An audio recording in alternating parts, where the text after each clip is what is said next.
কারো থেকে সম্পূর্ণ বেরিয়ে আসতে একটা গোটা জীবনও কম পড়ে যায়।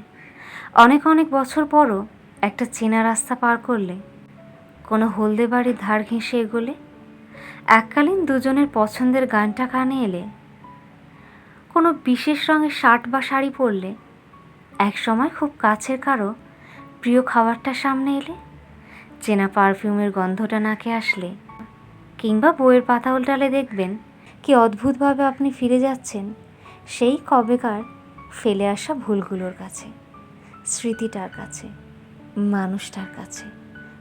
মনে মনে এমনটা হয়, তাই না? মানুষ চিরকাল পালাতেই শিখল, ভুলতে চাইল, নিজেকে আলাদা করে দূরত্ব বেছে নিল। সে বুঝল কাউকে সম্পূর্ণভাবে মন থেকে উচ্ছেদ করা হয়তো খুবই সহজ এবং সাবলীল, অথচ মনের চোরা সুতোটার কথা সে জানতে পারল না। সে সুতোর টানে অনেকগুলো বছর পরও রাত বিরেতে হঠাৎ করে যে নিঃস্ব হতে হয়, সেটা কেউ তাকে আগে থেকে বললই না।